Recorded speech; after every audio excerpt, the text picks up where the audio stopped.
Hello everyone, it's Jamal Thomas. Welcome to the Progressive Soapbox. Guys, I did a video on Sanders earlier that was riddled with technical difficulties, and I absolutely hated that video. And there were two videos. The internet even cut off on me. Ridiculously rough day.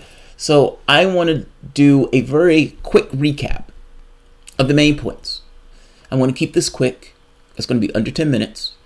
But there are two main sections that I want to break this down from the standpoint of what Sanders was talking about on Al Jazeera. Look, I'm talking about this from the standpoint of a creature of the left. Meaning, I would love to come out here and rah-rah Sanders when he comes out and does something. But I can't do that when he's not doing something for me to rah-rah. Meaning, I understand that there's some people who are in the camp for Sanders. And look, I am in the camp for Sanders, meaning one of those people who will vote for Sanders, who would stomp for him. That being said, everything that he does is not hunky-dory, and there are some things that seem to attack his base. I'm not saying he's doing those things intentionally. I'm just saying there are some things that seem to attack his base. I would like to talk about two of those things, one of which is not necessarily an attack of the base, but is definitely something that people associated and are around him want. The other one bothers me more, if I'm being honest. So the first one has to do with third parties. The second one has to do with the BDS movement. In the first section for third parties, Sanders was asked directly, why don't you start a party? You have people like Nick Braun and Cornel West who are saying a party with you as the head of that party would be essentially a phenomenon. Why don't you do it? Sanders' main retort to this is, I am interested in working in the Democratic Party. I am going to push for change in the Democratic Party. But can never really deal with that thing of, why don't you, as a figurehead, start that party? Imagine what that party would be if the Bernie Sanders himself had broken away, became a third party, attacked the two-party system, this system that's reviled and hated by the majority of the population. Expose it as corrupt. Expose it unattached, untethered to any of the political constraints to which you find yourself now. Why don't you do that? I'm being more dramatic when I ask the question, but for all intents and purposes, that's what she's asking him. He said, I am not interested in doing that. I am interested in reforming the Democratic Party. That's where he stuck with. That's where he never budged from. Making an argument that third parties are difficult in the United States because ultimately third parties, we don't have a parliamentary system. Because we don't have a parliamentary system, it's hard to do. Fair enough. That doesn't really touch the question of why don't you start a third party. It's not that we're saying that it's not hard to do. And it's not that we're saying that you can't necessarily maintain a third party. We are saying, look, in the same way that the Whigs fell by the wayside, maybe the Democratic Party would do the same. I suspect that you would split the party in half, and I suspect, being fair to Sanders, that's what he's terrified of. Imagine the situation where you can never win, but by the same token, the other party can never lose, because you can never get enough from either space in order to pull the political dynamic. Meaning, you're splitting your vote while the Republican Party is maintaining its vote. If Sanders is thinking of it from this set, from these terms, I understand what he's getting at.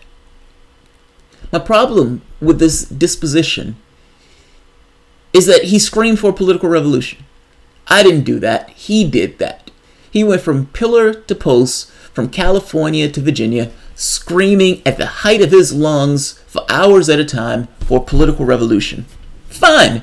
You have people who are willing to march with you to the gates of hell.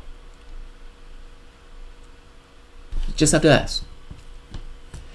And in his case, he's like, I'm interested in reforming the Democratic Party. I thank you very much for being willing to march with me to the gates of hell, but I'm just interested in reforming the Democratic Party. What did you think a political revolution was going to be? I mean, ultimately, you're talking about a change of order. We're talking about a reorganization in the way that we go about our affairs. The world doesn't have to look this way. We're going to go about a way of changing it. And in order to do it, we're going to smash what's there now in order to make room for something else. Either that party changes or that party dies. This is a political revolution and this is blood sport. Not I'm in it to change the corporate party. The party that said we can lie and cheat whenever we want to cheat. And the party that cheated me. The indignity of being here fighting for the party that cheated me. I don't like that. I downvoted that video. The second part, BDS movement. Sanders is against the BDS movement, but he's also against a single state solution. Now, this is kind of what I get at when I say constraints. And let me go into it first. His thing was not necessarily a straight defense on why he was against it. He didn't necessarily give a reason on why he was against it, just that he wanted the American government to work, or we need to work with the American government in order to get it done. We need to focus on doing everything that we can that's in our power to affect change on that front. But not the nonviolent protests. Not that. That's odd. That's very odd. That's very bizarre. Here's a nonviolent protest. You have an independent senator from Vermont who's telling people that they shouldn't be independents. And here you have an independent senator from Vermont who chained himself to a black woman during, you can make an argument, something that was just as bad, if not worse, than apartheid South Africa in the United States. Jim Crow. But in this, the nonviolent protests, his nonviolent protest seems to be specific to African Americans. I appreciate it, but let's expand your horizons. Going from that part of the BDS and not really giving a straight answer why he was against the BDS, he kind of made this point about a single state solution when he was asked about a single state solution. And his answer was some degree of nonsense.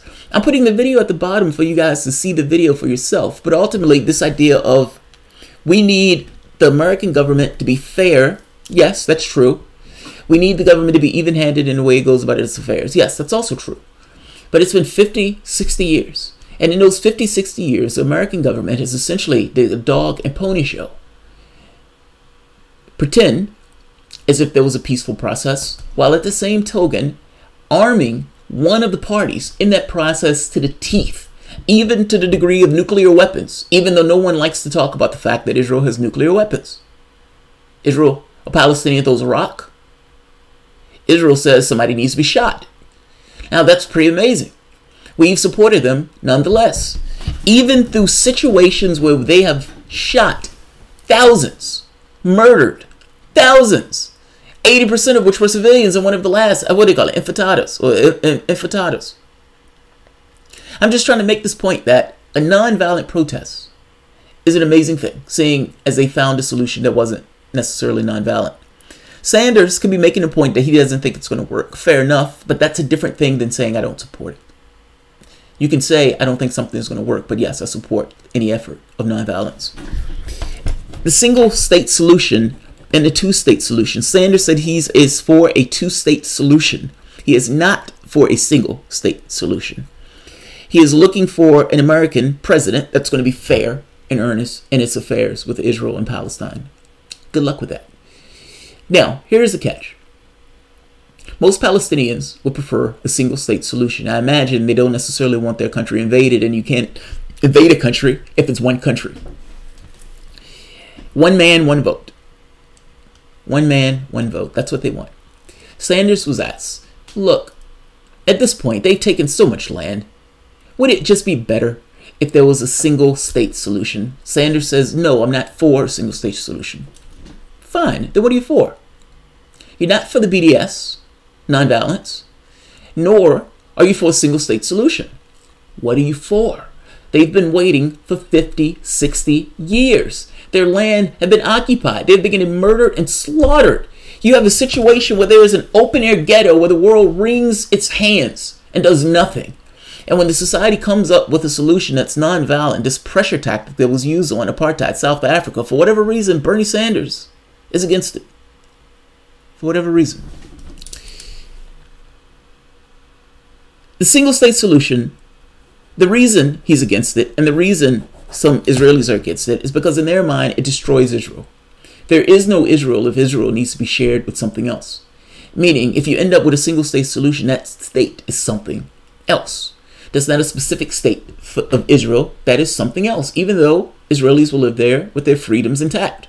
But the problem here is Palestinians would also live there with their freedoms intact. They don't like that. Sanders doesn't like it. This comes up with a logic issue. Ultimately, you have the situation where the BDS is supposedly off the table. And with the BDS movement being off the table, you also are saying that they shouldn't do anything. They should wait on the Americans for all intents and purposes. It's true that America needs to stop supporting Israel. And it is also true that if you had an American president that would put pressure on Israel, you may actually get something done. Meaning, you're not going to get those billions if you continue to do what you do. You're not going to get those billions or weapons if you continue to do what you do. Meaning, you have influence. The thing is that the United States foreign policy to some degree depends on Israel in that region of the world, meaning we don't necessarily want to do anything to screw that process up. There's something else with that. They don't want to screw that process up. Also, he's under a constraint. It's one thing when Bernie Sanders was running in a race. Damn it, I've blown through my time frame. It's one thing if Sanders runs through a race, and he runs that race with just complete unabandonment. I have no chance of winning this race, so I'm just going to do it. I'm going to leave it all on the field. Blood and guts. Balls and brains. I'm going to just go. I'm going to squeeze everything out the tube. I'm just going to be Sanders on 1,000. I have no constraints. Now, if you run a race that way because you don't think you're going to win, that's one thing. It's another thing when you have constraints because you believe that something that you do may either disadvantage you or something that you may do may disqualify you. That's a different person. That's a different Bernie Sanders. The gears are still there. The wires, they're still there. But there's a different program. Meaning that program has at the very least pay attention to the societal and the political factors that are around him. And if you're saying you're for the BDS movement, even though it's nonviolent, despite it being nonviolent, because it's nonviolent, and if you're saying, yes, I'm for a single state solution, you will probably be disqualified from running in the Democratic primaries. There is something about the single state that I want to say, and I keep forgetting it. I get flashes of it. But whatever. If it comes up, I'll talk about it again. Look, the main thing I want to say here is Sanders is under some sort of constraint. I don't like this interview because from my standpoint, the BDS movement comes across as being natural as natural can be. They didn't like it because it worked in South Africa to some degree. They don't necessarily want it applied to Israel. Oh, I know what it was. There's a logic issue here. The single state solution. You can't have it both ways. The United States essentially assists Israel continuously, protects them in the United Nations, protects them around the world when they're killing and maiming and torturing kids and all this other stuff, breaking international law, breaking international norms, but pretend as if they're still trying to have some kind of peace deal. They're still stealing land. The peace deal is a dog and pony show for them to expropriate land. That's all it is. America protects them while they steal land, pretending at the same token that we have a peace deal in some kind of way, in some kind of process. It's nonsense. It's nonsense. Fact is, the very fact or the very act of the United States interacting in this way has essentially stopped the peace process. What would you do? You have an advantage where one of the countries is on your side. The country that's holding negotiations is on your side. It's in the bag for you. Would you cater to whatever peace deal? Or will you stall? Will you stop it? Your ability to steal land and everything else is intact with the current paradigm that's in place. Even under Obama, your stealing of land was tolerated and nothing was done for it. You have no reason at all. You have every impetus in the world to continue to do what you're doing is stealing land. International law doesn't exist. It's not real. Right and wrong in this case. It's not real. Stealing the land, that land is. The land is. Sanders wants a two-state solution. Palestinians want a one-state solution. You've stolen their land. You get to have a country. They don't. That seems magnificently unfair. And it also seems a logic contradiction, seeing that at some point, you're going to just take all their land. If you continue to expropriate land and you're squeezing them into a smaller and smaller area, the majority of the water, like 90% of the water, is undrinkable. How can you not have a one-state solution at that point? How can you not? Look, like I said, there's a difference between somebody who's running in a race where they're unconstrained. There's a, but between somebody who has constraints. Sanders has constraints. Whether these are Sanders' clear positions or not, it's almost irrelevant. Ultimately, these are the positions that Sanders is taking along with him. And an argument can be made that these are the positions that Sanders needs to take with him. As much as I hate it, too much to my chagrin, I don't know. I suspect strongly that if Sanders came out for either the BDS or single state, he would essentially be saying, I am for the destruction of Israel, which I can't imagine him saying, or I am for the attack on Israel, which is what they characterize the BDS movement as, which is nonsense. You can get angry at him saying he needs to push back against the narrative more. Yes. Agreed. But is he pushing the political space even to the degree that he's pushing the political space by bringing up the Palestinian issue and even talking about the standpoint of even fairness from the standpoint of president interacting with these things? Look, I don't like it. I guess I'm making a point. There are political realities that I don't necessarily have to attend to that he does. And so, yeah, I'm just saying it that way. There are political realities that I don't have to attend to that Bernie Sanders does. And I suspect that what you're seeing in that interview is called constraints based upon somebody who probably wants to run for the presidency. Let's see. Why stop at 1 or 2 states? I go for a 50-state solution where we move capital of Israel to New York City. Non-violent solutions are delicious and tefida. Tom Perez thinks a political revolution is a globe being spun in the DNC headquarters. Rachel Maddow thinks it's Russia. Peter Dow thinks we have one with Hillary Rodham Clinton. One HRC. That's hilarious. He always was too nice. He couldn't say Hillary Clinton was bought then and bought now. I can totally see the DNC manipulating and ultimately too kind old man. See, you think it's manipulation. I don't know. I mean, I think Sanders wants to run again. I think the constraint on Sanders is I want to run in the DNC. That's what I think. I think he thinks that it takes a party to run. The independent senator from Vermont, I think he believes you need a party. And in believing that he needs a party, I think he has started to don some of the positions of the DNC, or at the very least get closer to some of the positions of the DNC on Israel. But he's not there. He's still talking about Palestinians. He's still talking about their rights. He's still talking about being fair. Those things are still there. He hasn't necessarily gotten rid of it, but he's sharpened or constrained the way he uses his rhetoric. Let's say it that way. Let's say it that way. I don't particularly like it, but let's say it that way. Muslim lover of peace, man. I'm a Palestinian American. Right on. Gardner, you can say the same thing of any of them. Obama had realities he had to deal with. Does it excuse his actions? See, this is where we get into this thing of degrees. It depends on what the actions are. If you're talking about bombing Muslims, drone bombings, fuck no. Hell no. If you're talking about political realities, maybe. Maybe.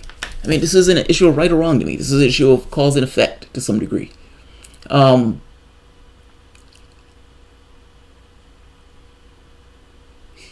Look, however Sanders has moderated his language, ultimately his language hasn't necessarily changed.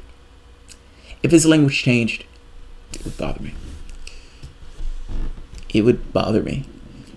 Bob Ramirez, I nominate Cruz for his first animal mission to Mars. Even a lizard could help us learn much about space travel. That is an insult to lizards. That's an insult to lizards. Sounds like popular tubers are going to be paid to make educational videos aimed at children about recognizing fake news. Are you serious? Okay, I can't tell if you're being serious. The sad part is you could be serious on this. Lori Glenny, maybe they have promised him something we don't know about. Look, I think a lot of this, Lori, has to do with, I think they dislike Sanders. I think some of them take Sanders as being the reason Hillary lost. I honestly do. And them thinking Sanders, or taking Sanders as being the reason that some of them lost, I think Sanders, rightfully so, probably believes he's on a tightrope. And there's certain things that will either disqualify him or make his race harder. Now, here's the catch. Here's the flip side. There is something to be said about running against those things, because you can never change those things unless you run against those things. By the same token, to some degree, you have to talk to people where they are. I can't necessarily influence your behavior if you seem to be outside of your bubble or outside of your box. You're going to disagree with me or just kind of turn me off. So moderating the behavior is not necessarily crazy to me. I care more about what it means in practice. And I got to be honest, I don't know what that means in practice.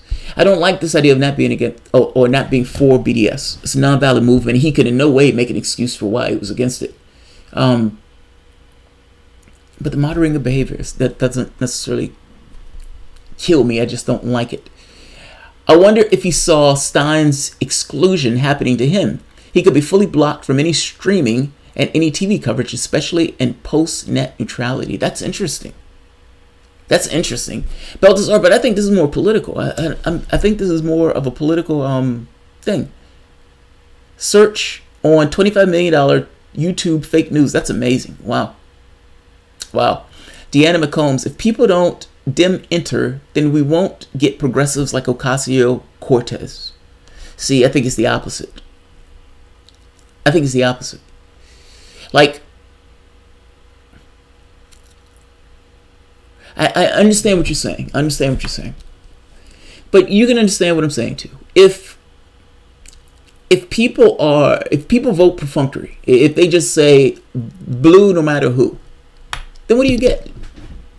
Then what do you get? Yes, you may get an Ocasio, but if you get a bunch of other hacks, then it doesn't really matter if you have Ocasio, because she's going to be cornered and essentially pushed to the corner of Congress. There's a logic in the person who's the malcontent, who's pushing against this, who's saying no, who's saying I'm done, who's saying I'm exiting this process because this process is fraudulent and it's full of goddamn theater. There's a logic to that. It's this idea of a Malcolm X versus a Martin Luther King. One makes the other more amiable. Now, in the case of people who are saying I'm done with this process, one or two things takes place. Either the Democratic Party fails or it changes. There's a political consequence for that. But again, is your vote perfunctory? Is it vote blue no matter who? And if it's blue no matter who, then what does your vote matter? What does it mean? What does it mean? Cortez will be elected by independent votes in November, not Democratic votes. Pat Hacker, that's the other thing. When I do my show, I aim it not so much at Democrats. I aim it at what I consider to be a new fulcrum in politics. Anti-establishment people. These people who say, I used to be a Democrat, but they've left me. Or, conversely so, I realized that the Republican Party was full of it. Or, people who are just independents of, I think both of these parties are full of it. I need something different. That's the majority of the country. She will get Democrat votes. She would get the majority of Democrat votes, but she would also get independents. She would also get independents. As much as I hate that interview, he still has the highest name recognition, highest favorability of any progressive until that changes. Best shot. Thank you, Balthazar. Thank you, Balthazar. I have an ally. I have an ally. Pat, that's what Democrats are hoping for. Muslim lover of peace, man. Thanks for sharing your story. What'd you say, Muslim lover of peace? My grandmother told me when she was a young girl, Jewish Palestinians and Arab Palestinian families stayed at home together while they went to work every... Yeah! They used... Look, Palestine, there were Jews in Palestine. This conflict wasn't always there. People try to make this conflict as if it's this kind of esoteric religious struggle that's always been there. Nonsense. Nonsense. They used to work together. They used to be together. The Democratic Party ultimately destroys the soul of anyone and everyone associated with it. Look, I am in this mindset that ultimately if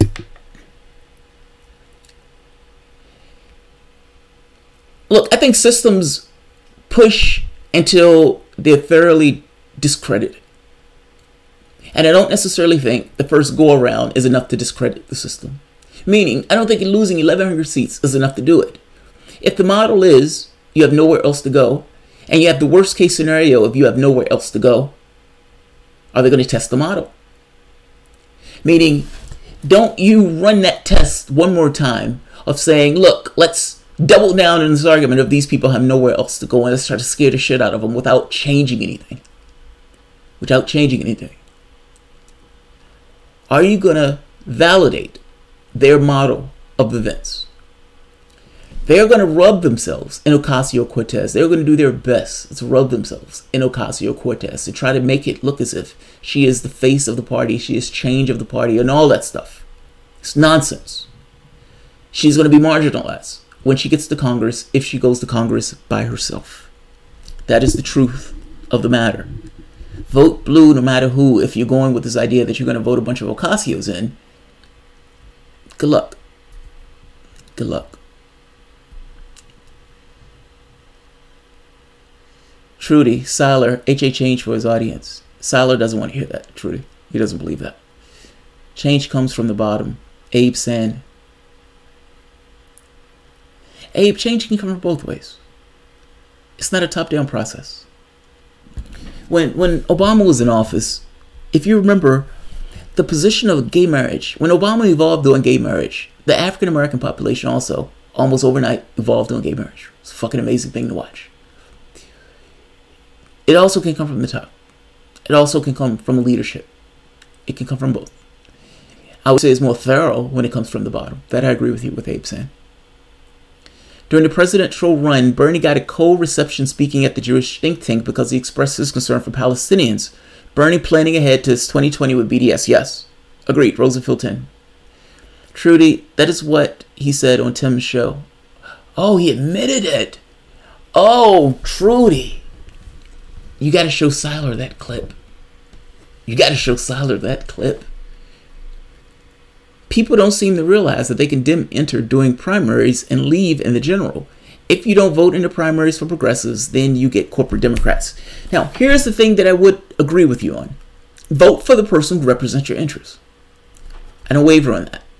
I think that is true. And I think that should always be the case. Vote for the person who represents your interests.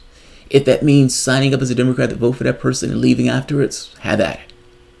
But I do believe in that. It happened just before they split the sheets. I see. I see. Jamal, did you see Jink debate the Green Party candidate for Ohio? No, I didn't. No, I didn't. How'd it turn out? How'd it turn out? I saw Jink debate the woman from Common Cause. I saw that. But no, I didn't see that. What was the Green Party candidate for Ohio? What was that debate about? I'm going to have to check that one out. If H.A. Goodman, yeah, he sold out. Look, man, you have an audience and you start... When I, the only progressive Jamal fears is progressive voice. Look, there's a capitalistic pressure that's put on people who are doing channels. When I did my channel, I was working full-time as a software engineer. I had enough where I wasn't doing this for cash or resources or anything else. I was just doing it because I loved it. I wanted my channel to be me. That's it. Lock, stock, and barrel. Just me. If I say something that's off, I want my audience at the very least say, well, look, he has a certain track record. He's not saying it because he's, whatever. We give him the benefit of the doubt. I wanted it to be me. I wanted to be, taken good or ill for who I was. I didn't want to take a tact of, I'm just going to do content, let's say on Hillary, or content on this. Even though it's clear that those content things were high value. Meaning, if you hated the Young Turks and you just did video on the Young Turks, you're off to the races. If you hated Hillary Clinton, you just did videos on Hillary Clinton, off to the races. I didn't like to do that. I thought you build your audience with each video that you do, and if your audience is indicative of something that you're not, you're always going to be dealing with an audience that's somewhat out of sync with who you are, meaning you always have to act like somebody else. I didn't want to do that. I'm not saying that's what HA is doing as a flat. I'm just saying the way I processed this when I first started the channel and could see how certain channels were taking off based on the content that they decided to do and diverge into, I didn't want to do it that way. So, yeah. Yeah, I need to check that one out with him on debating the Green Party candidate. I'm Solar. You just had the nerve to say you go after certain viewers. My point is that HA goes after those same viewers, not just Trump supporters. I never said, did I say that? No. You grossly misunderstood what I said. No, I said I wanted my channel to be indicative of who I was. I say you build your audience by each video that you make. That's true. That's whether you're writing a book, whether you're writing articles, or whether you're doing videos. Every video that you do is to some degree is going to be receptive to somebody. The person who's receptive to that is going to start to accrue around your channel. If you're doing content for a very specific audience, then that audience is going to accrue around your channel. For me, I just wanted to do videos that represented me, with this hope that people who would accrue around me would like these aspects of me. I didn't want to do videos where I had to be somebody else. That's what I said. Never said it. Yeah, come on. Tim Black was the one to ditch his good friend HA. Yeah, I don't think he should have ditched HA. That I don't believe in. And I say that as somewhat of a hypocrite on this. I have a friend of mine. Oh God, Muslim lover peace. In your humble opinion, how long before we hear Jeremy Corbyn as the new prime minister? That is my next video. I'm not going to jump the shark. That's my next video. Look, I have a friend of mine that's a Hillary supporter. Full-on Hillary supporter. And is terrified of Trump. And is in this mindset of Russia did it. Lock, stock, and barrel. Now, we'd admit that, the chances of this, it probably didn't have an effect. But, only thing he can talk about. Now, I have no time for that. That's annoying to me. It feels like he's in a cult. I don't like dealing with cults. And so, there's this thing of, all right, until he breaks out of that fever, I'll leave him to his devices. The H.A. Tim thing, I didn't get the feeling that H.A. was that way, though.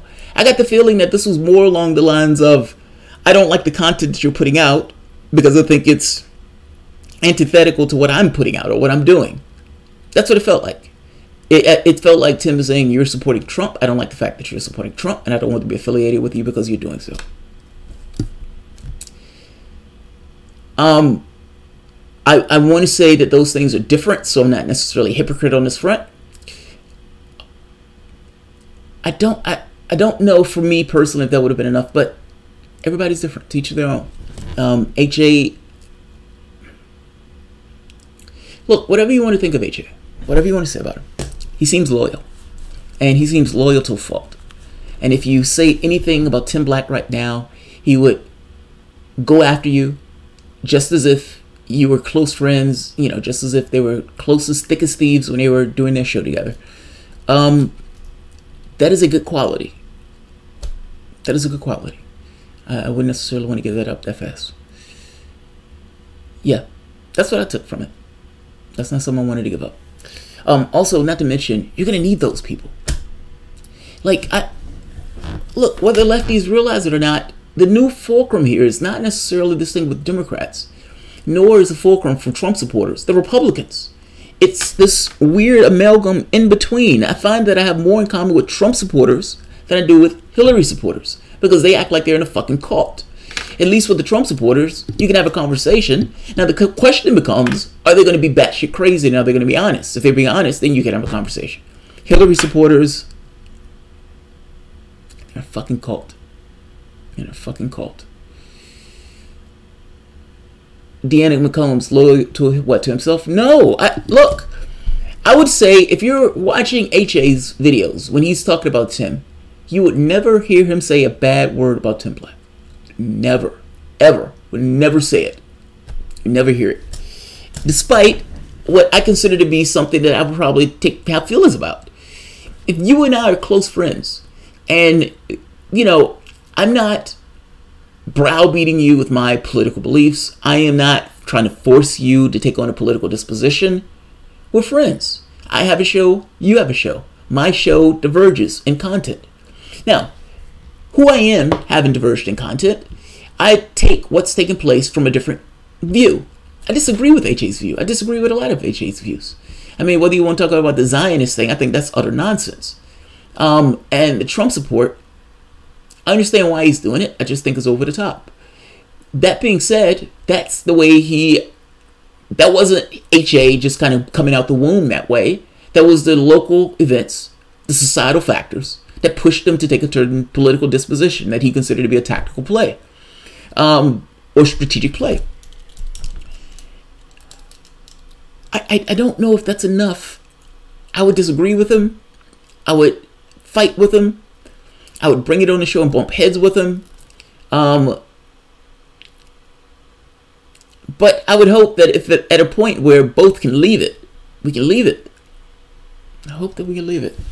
I don't know, man. I guess, and maybe to some degree I'm speaking for myself. I do this for a living. And if I'm talking to a Hillary supporter, well, reckless abandon. I don't like them.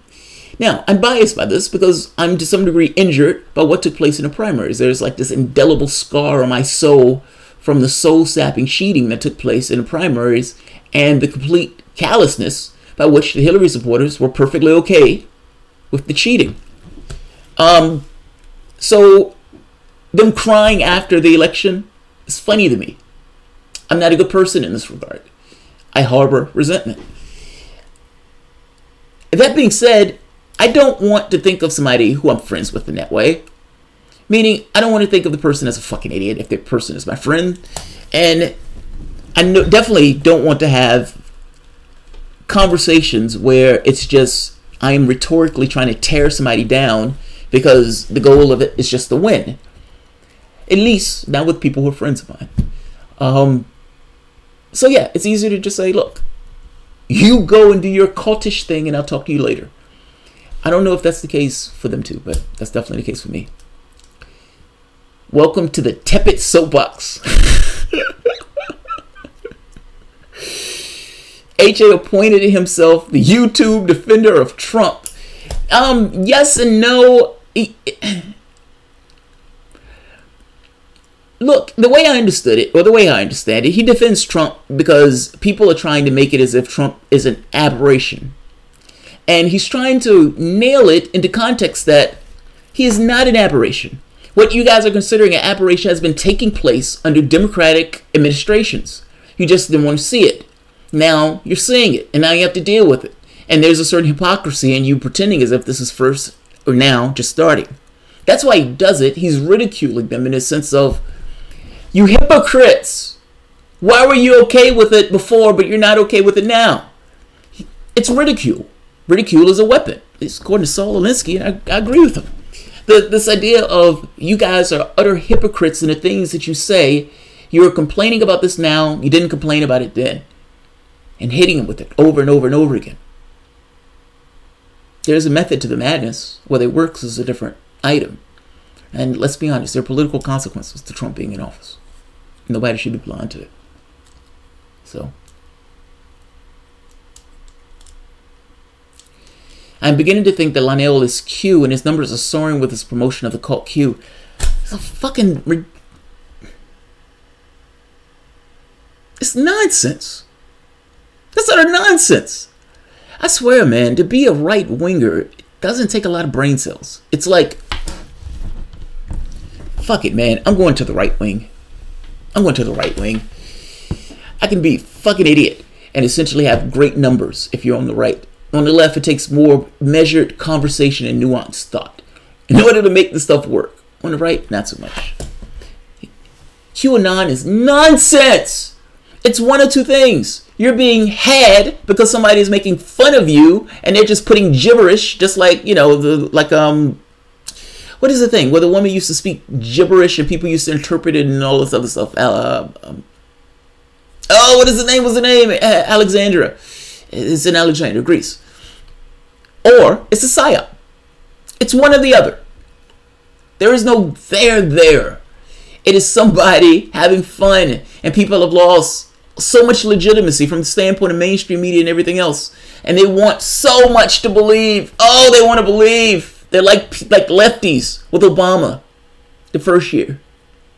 They're like lefties with Obama the first year. Oh, he winked. He winked at me. He winked at me. Oh, Obama is gearing up. Oh, man, he's gearing up.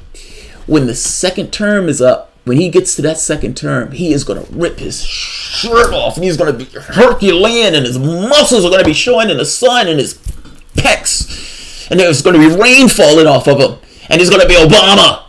He's going to be Obama with a capital O that's overwhelmingly dominating the page. He's going to be Super O. Not so much. Not so much. What you saw was what you got. The same Obama that it was in the first term was the same one that you got in the second term. What you saw is what you got. There might have been a modicum of change in the second term because he was more casual, because he realized at the very least they couldn't vote him out. But what you saw was what you got. You believe that the guy who could barely spell chess is somehow playing chess. Good luck with that one. Good luck with that one. Trump is a symptom of the problem and making things worse, yes. But I'll still not vote Biden. Yeah, I'm not voting Biden at all. Or in the blue crap throw at me. Yeah, me either. Agreed, me either. Rabbi Noah Jamal, what the hell is this nonsense of Hillary 2020? I found it ironic that all of the right-wingers talking heads are talking about it. Interesting coincidence. Daily Mail came out with a story that Hillary Clinton was thinking about a run. I think it's nonsense. I think Daily Mail has a fiscal incentive of pushing stories that they know would increase their bottom line. And I suspect, like I just said, when somebody does a video bashing Hillary Clinton, that video goes bonkers. I think what they knew, if they put an article out saying Hillary Clinton was talking about or thinking about running, or at the very least she was popping her head up, the only thing that was in the article was Hillary was popping her head up in this place or that place or talking about Trump. And they're saying that this was somehow evidence that she was talking about running. When they talked to the people who were in her inner circle, those people said there was no way. They said no way. Daily Mail made that up whole cloth. Whole cloth. Jamal is like Slim Pickens on that nuke, riding Sanders down until the end. Just fair enough. I'll own it. I'll own it. I'll take the position of the moderate in this case. I'll take the position of the moderate. Fair enough, Bob. Fair enough. You know what? I love the cultural reference. Not everybody's going to get that, Bob. What is the movie? Strangelove. Stanley Kubrick. Strangelove. About Strangelove. Yeah. Q is a phenomenon that can only come about in this time in history. I think it's super interesting in a real group of people dealing with the deep state, likely old school NSA. Kathleen Combe, you're better than I am, or at the very least you give it more credit than I do. I don't even think it's that much. But look, to me, it's almost irrelevant. It's nonsense. It's utter gibberish. It's essentially giving deep state plans. It's essentially telling people, hey, what Trump is doing is right. Trust him. Do you really need somebody to tell you that? Trump could tell you that. Trump tells you that all the time. Why do you need somebody in the shadows to tell you that? It's utter nonsense. It's nonsense. I saw Lee Stranahan arguing with a guy, one of these Q people, and it's like they're in a fucking cult. Like everything they say, Q said this, Q said this. Sometimes Trump looks at a person with the Q in their name. What? What? About Bernie on the Al Jazeera interview. Maybe Donald Trump made him crazy like Hillary Clinton and HA. He really despises fierce Trumps. You are my #1 talker, JT. Thanks for the show. Oh, thank you, Trudy. I appreciate it. Look, I don't think Trump made him crazy. I don't think that's it. I honestly, I don't think he's crazy. I think he wants to run in 2020. Or at the very least, I think he wants to keep his options open. And beyond wants to keep his options open. Look, I don't think it's completely insane to say that splitting the Democratic Party at this moment will maybe embellish the right. Call for a political revolution. Do you take the chance? Do you take the chance? I am in the mindset of that party being broken and burned and its ashes scattered to the four winds. That's where I'm at. So this idea of being nice and trying to get people into the party That doesn't thrill me in the least. That doesn't thrill me in the least. That's the party that cheated me. I'll never forget that shit. I'm going to go to my grave remembering that. No one understands that you don't have to play their games. You can find solutions to the problem without having to fight the same battles, rigged and loose. And by the way, we need to stop this game. This is this existential struggle of back and forth. The moment that you take power, you need to change the way the system is organized and instantiate that system. That takes a certain amount of political clout. It also takes a certain raising of the consciousness level of the population. Here's the thing, though. If you can do that, you can break the cycle. The cycle is not fixed. It doesn't have to be this way. It doesn't have to be this way. My only impression is Sterling Hayden and Dr. Strangelove, but I nailed it. I nailed it. Bruins for free speech. I nailed it. Yeah, that's the thing where his hat is, you know, he's flying on the thing. I love it. If you try to change, you die. Jason Medeiros. Are you up late, Jamal, or up early? You're amazing. Kinky. Oh, thank you, Kinky. Actually, I haven't been to bed yet. I haven't been to bed since yesterday. Even, I was up all night yesterday. I am Siler. Funny how the left calls people crazy that don't like what they do, regardless of what you believe. WWG, 1WGA. I don't know what that means. WWG. I don't know what that means, Siler. I don't know what that means. Funny how you like to call people crazy that don't think like you do. Well, okay, Siler, that's fair. It is relative. Fair enough. But it depends on what we're talking about. Now, it's relative only to a certain point. The moment that we get into this idea of objective reality, then yeah, if you're saying one thing, or you're saying that your goal and objective is one thing, and you're doing something else, I think I'm well within my right. Due diligence even almost demands it that I utter the term crazy. Jamal has a soft spot for sheepdogs.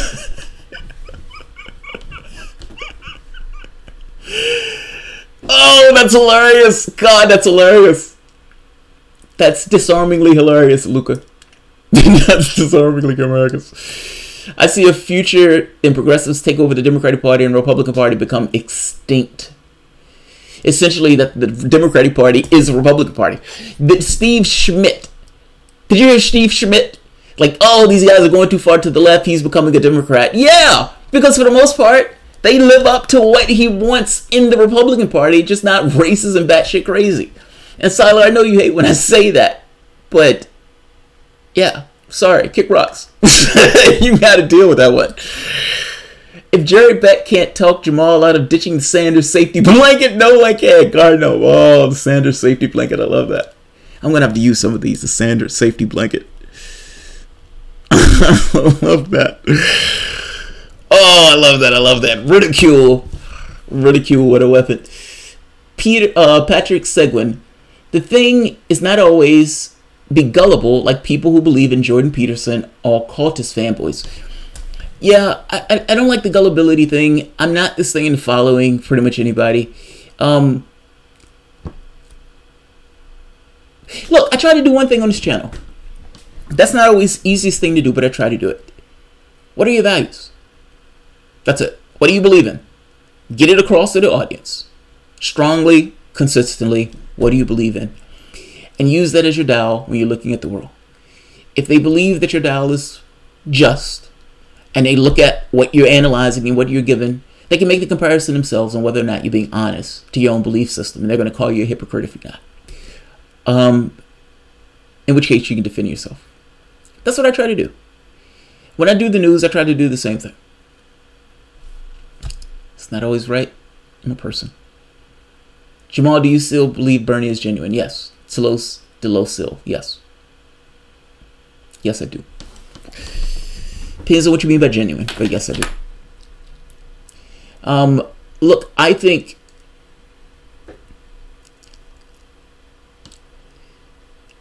Sanders, let's separate two things. If you had God-like ability, meaning you could mold the political situation to your will, what do you want the world to be?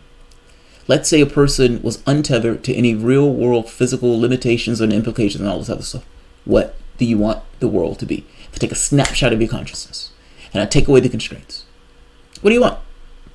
Now, I ask this question in this kind of sandbox reality that in no way ever exists, but I try to ask it in this way to try to deal with this idea of genuineness. Yes, I think that left to his own devices, I don't know how far he would go, but yeah, universal healthcare, universal education, there will probably be child credits, pot will be legalized. No clue what he would do in immigration. Yes, he would probably try to have some kind of peace deal. There's certain things that I think he believes in. Whether he can articulate those things in a political space is somewhat of a different question. The question of genuineness, however, to me is, does he believe in these things in this kind of sandbox way? And I say, yes, I think he does. Can he articulate them? Some, yes. But I don't think he can articulate them by himself. I don't think one man is a movement. So, but I do believe he's genuine. Is your belief that Sanders is genuine greater than Jimmy's belief that Jink is an honest actor? Oh, that's brutal. Fuck, that's brutal. That's brutal. That's brutal. That's brutal. Oh, touche, sir. Touche. Touche. Touche. He did. He debated him. I'm going to have to check that debate out. Yeah, I'm going to have to check that debate. But touche.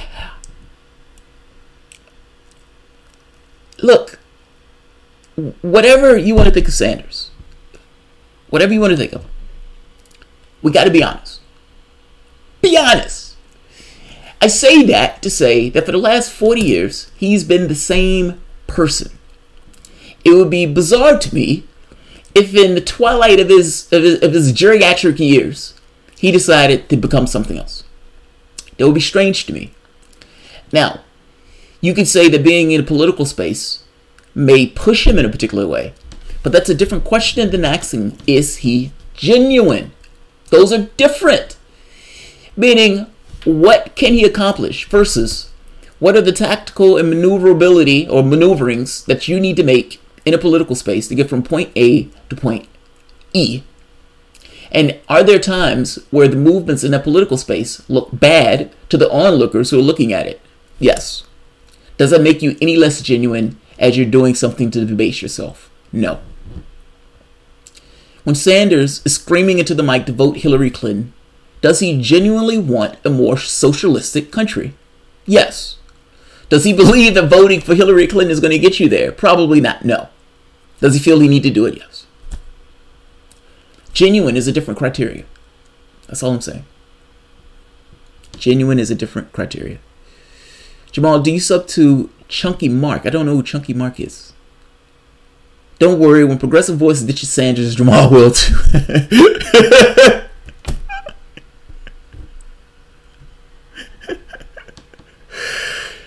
Oh God, that's hilarious. That's hilarious. I don't know why that's always hilarious to me. Jim Garrison, I think I am. At least I think I must be. There you go. Keep as cool as you can. Muslim lover peace man. Jamal, off topic here, but what the hell is going on with these tariff trade wars? And do you think things are going to spiral out of control like blowback and unintended consequences? Look, I got to be honest. This trade war stuff somewhat terrified me.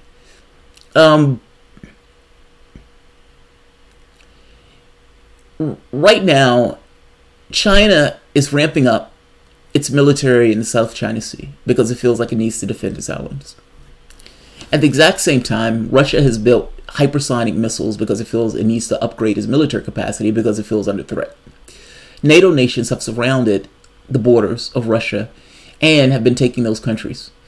If the Ukraine would have dropped, you would have had another country that was on the border of Russia. None of this makes for easy sitting. In Syria, you have Russia, the United States, Turkey, Qatar, Saudi Arabia, France, and Britain. One country. Syria, Iran, and Russia. Also, I forgot those. All of those are in one country. Russia has already warned that if you attack us, we will respond in kind. And apparently, Lavrov, at least according to Lavrov, made this point that there was an expected military strike that was supposed to be much larger on Syria, but that it was scaled down when it was understood that Russia would retaliate and it would likely lead to World War III. Shit is getting real. Now, the reason why I bring up Russia, and I'm talking about Russia here, is because there's a military pact between China and Russia. Meaning, the joint exercises that China and Russia had, China came out themselves and said, we want to make it clear, verbally, that we are in association with Russia. We're allies. Now, where does that leave Turkey? Does Turkey end up being part of that alliance? Iran will most likely be a part of that alliance. Syria will most likely be a part of that alliance. North Korea may even be part of that alliance. And the question becomes, even if many of the other countries were not, is that a war that we win? At least according to our own military commanders, they're not sure. They're not sure. And I suspect they're over-evaluating the situation. China, in this case, is preparing for conflict. They're preparing for war. They've even gone to this thing. I remember a corporate report talking about a peace illness, like that they haven't had enough, conflict, so soldiers get complacent in the way they go about their affairs. Trade wars can become hot wars. There's this thing of what's called Munson's trap. I'm pronouncing this poorly, the name poorly, but ultimately, when you have a fading power and there's another power that's coming up beside it, sometimes those powers get into conflict. It's almost like if you had somebody who was really good at something and then somebody else was coming up that was almost as good as something, and there's somewhat of a conflict when one stops representing or acknowledging the other as being the superior in this case. It's kind of weird, but this is kind of this policy or this thing for countries also. China has made the determination that the way you get out of that particular trap is by building up your own military forces, meaning you need to be essentially good enough where you can hold yourself in a fight and for at least potentially even win. Trade wars can become hot wars. So, I don't know. China has targeted their trade wars to try to hit Trump voters. That I thought was amazing and awesome. I thought that was amazing. Trump tariffs are just kind of all over the place. Theirs are more targeted to put the maximum amount of pain on the people who are supporting Trump. Of course. Why wouldn't you do that? Why wouldn't you do that? We have incompetence at the helm. Criminal incompetence. And I don't mean criminal because he did something wrong. I'm talking about criminally incompetent from the standpoint of them being feloniously incompetent. This particular government, yes, can get us into a war just because of how batshit and backwards they are. I know, Sally, you don't necessarily like me going after Trump in this way, but I'm sorry. The guy, for these people who are pushing Q and all this other stuff, he's a reality show host. That's all he is. He's a reality show host. A trust fund baby. Every advantage in the world in his life. That's all he is. He's failed at one business after the next. I don't say this to be abusive. I say this to try to disabuse you of ideas that there is something working behind the scenes. Hey, reality show hosts, we need you to sign this. This is going to be a policy. If you don't sign this, people are going to die. What are you going to do? You're going to let people die or you're going to sign this? Hey, reality show hosts, we need you to sign this. We're going about doing X, Y, Z. There are things that Trump may want to do. So Trump may say instinctively, I want to get these troops out of Syria because I think we can start a war. He may say that. Russians even say that. He may say that. But when you get to stuff like Iran or you get to stuff like China and you have these hawks who are, I don't know, man. I have no idea. Trump has put billions of dollars in tariffs on them at this point. That will raise the price of our products. That's the first point. That is not purely just going to affect China. That is also going to affect us. That's the second point. When George Bush did this, I think we bled jobs. Same thing may take place now. China can retaliate in other ways other than just tariffs. So I would say, look, Richard Wolff did an awesome thing on this, where he did a breakdown of the tariffs themselves, the effects of those tariffs, and how China is responding. Who was the other person who I read on this? It's a few people I read on this, but I had no idea. No idea. I don't believe. Here's the Donald Trump was put in that office to rip down the established order. He's doing it. He's doing it. Like it or not, he's doing it. John Bolton has a little dick syndrome. Agreed, Rob. Agreed. Absolutely agree. NPD cannot laugh at themselves. Chuck E. Cheese. Do you believe Trump has your best interests at heart and is really putting up a good effort to help the people of the United States? I feel Trump gave a pretty fair judgment. I feel I gave Trump... I did too. Look, when Trump took office, I had the worst expectations, but I had the highest hopes. I know that sounds weird, but it's true. I looked at it as he has an amazing opportunity to do amazing things in that office. A lot of which I'm not going to like, but a lot of which that he has the chance to move the ball in a particular direction that can fundamentally change what the Republican Party is. He didn't do that. He did the opposite of that. Trump said he's going to give big, beautiful health care. His group was behind him. Trump could have pushed for health care. Even if the Republicans would have been against it, Trump could have pushed for it. He said, I want to get rid of Obamacare and I want to replace it with big, beautiful health care. He could have did that. And people would have said, oh my God, he's trying to pass health care. It would have been nonsense. It would have been pure politics. But you, being Donald Trump, would have had that at your advantage that other Republicans wouldn't have had. He squandered all of it. This is kind of what I mean by incompetence. He has a certain amount of political capital that he could have used that he squandered when he took that office. There's certain things that Trump could have gotten through that wouldn't have gotten this much calamity. Like, so for example, if Trump would have said, I'm passing big, beautiful health care and I'm giving a tax cut. Why are you penalizing a certain part of the demographic? Meaning the part of the demographic that you're punishing is the bottom part. Those taxes are going to increase on the people who voted for him. The 1% that he said he was going to give a tax cut to, I mean, he was going to give a tax increase, who cut their taxes? So, you know, it's nonsense. This idea that he's working for anybody's benefit but his own, or 1%, it is nonsense. Jared put it best. At least Alex Jones separates himself from the enemy. Mainstream media progressives are still sleeping with the enemy. Cough, Jimmy Dore. Yeah, I disagree with Jared on that. Doesn't China lend us money when we run out? Yes and no. This lend us money thing has been used as a canard and somewhat of a red herring. So the first point, for Jared. Look, the reason why I asked Jared, where do you put your foot on the ground? Is because I was trying to get to this point of, if everything is fake, then what do you think that's real? You know, the absolute cynic that believes nothing is real wouldn't even be able to sit into a chair, seeing as he would think that your chair is going to fall apart. He has to believe something is real, something is earnest. Otherwise, what do you read? How do you know? How do you know that's not fake? How do you know that's not co-opted? How do you know their story? This is a bottomless pit. You have to put your foot somewhere. Mainstream media is a problem, but mainstream media is a problem not because the story is completely and over-the-top fabricated, at least not all the time. Sometimes it's the perspective that the story takes that completely changes how people view the situation, meaning it gives them a wrong perspective of the situation, usually with this idea of this kind of American exceptionalistic lens. That lens is wrong. That lens propagates wars. On that, Jared's right. But I don't believe it is an absolute. I don't think that way is an absolute.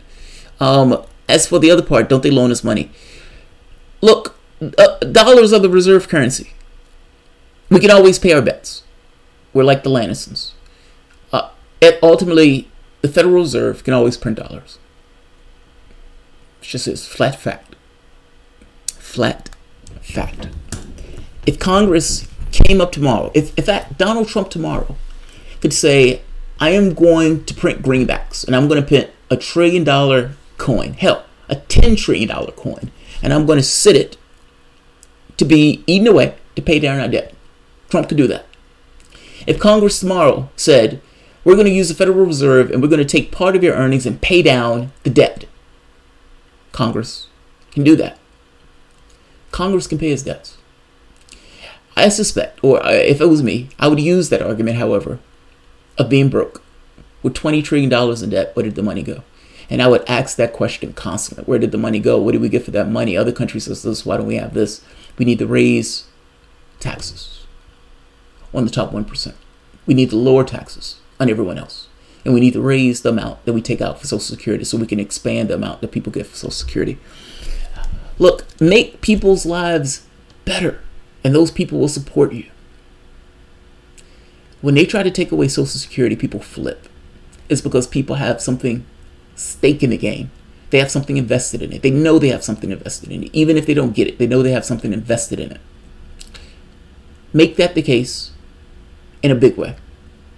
Be it child credit, be it expansion of Social Security, be it Medicare for all. The moment that people get Medicare for all, the moment you go through one generation, the second generation is going to bleed on the flag in order to prevent them from taking it away. People get accustomed to their reality and accustomed to the way things are. Your world is just a bunch of agreements, things that you accept as being true, things that you accept as being false. That's all your world is. A bunch of narratives. Those narratives can change. Those narratives can change. So, yeah. But we can pay our debts. Now, that said, Congress won't do that. Understand what I'm saying? Congress can, but they won't. It won't even come up. It won't even be entertained. They will let the system crash and burn before it ever comes up to that point.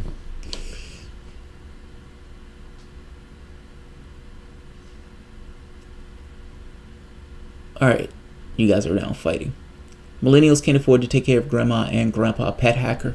No, they can't, and they shouldn't have to. They shouldn't have to. They really shouldn't. Lefties get hookworm from walking barefoot all the time. So do right-wingers, buddy. So do right-wingers. Oh, you're trying to say barefoot hippies. Fair enough, fair enough, fair enough, fair enough.